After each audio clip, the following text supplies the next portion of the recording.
Vampire Girl vs. Frankenstein Girl is a film by the same director as Tokyo Gore Police, Yoshihiro Nishimura, who later on went to create other horror films like Helldriver and The ABCs of Death. The actress who plays Ruka in Tokyo Gore Police also plays in this film, as the mother of the vampire girl. While there are parts of Tokyo Gore Police that were pretty bad or gross, overall I think I would recommend it to horror fans. Vampire Girl vs. Frankenstein Girl, however, I would not. I discovered this film because I was looking for films starring Dracula or Frankenstein outside of America and England, and the title of this film certainly draws attention. The film is about Monami, aka Vampire Girl, who falls in love with a boy named Mizushima. He's already in a relationship with Keiko, the daughter of the vice principal. Vampire Girl Monami gives Mizushima a piece of chocolate that has her blood in it. This makes him a half vampire. Keiko gets angry and confronts Monami on the rooftop of the school, and accidentally falls off the roof and dies. Her father turns out to secretly be this kabuki-themed mad scientist. He takes her body to the school basement and reanimates her by using Vampire Girl Monami's blood, which has life-giving properties.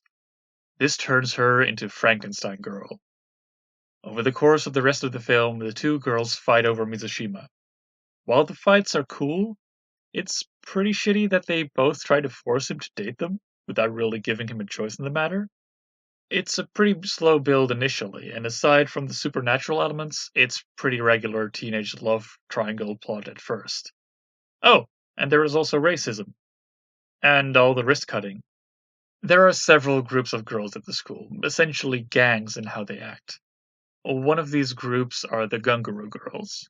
This is a subculture in Japan of girls who tan a lot and put on lots of makeup. In this film, they are presented a little differently. This is just straight up blackface. They don't even hide it one bit, with the leader of the group being described as having legs as powerful as a black athlete and being named Afro Rika. She compares the members of her group to Michael Jackson when they act too white, and quotes Barack Obama while hitting a bongo drum. One of the other groups is the Wrist Cutters Club, which is described as a national pastime in the film. Self-harm is a terrible thing no matter where you live, but it's especially a prominent issue in Japan, where the rates of wrist cutting and suicide are much higher than most other countries. This is even worked into the plot, where Keiko's father has his assistant murder the leaders of these two groups to get their cut-resistant arms and athletic legs, so he can attach them to his daughter. She has a showdown with Vampire Girl on top of Tokyo Tower, and Vampire Girl kills her, staking her skeleton to the very top of the tower. She claims Mizushima as her boyfriend, and reveals that she's had a lot of boyfriends before, including the original Igor, kind of also leaving vague how old she actually is.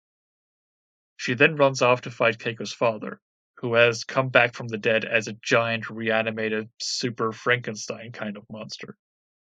This film is something to recommend to show all the things you should not do. If you just go into the technical details, the acting is pretty stiff, the plot is simultaneously convoluted in some parts and simplistic and tropey in others in a bad way. The special effects are low quality, the writing is cheesy at best for the romantic parts and downright terrible in other parts. And that is all before getting to the harmful portrayal of the wrist cutting and the horrendous amounts of racism throughout the entire film. Not just towards black people, as I mentioned earlier, but to Chinese people as well, in the form of one of the teachers. It portrays a lot of creepy parts of Japanese society in a tongue-in-cheek kind of way, like, hey, we know this is bad, but that's just how society is, right? All in all, it's just a terrible film in a whole bunch of ways. Give it a pass. Tune in tomorrow for a film that you should really see instead.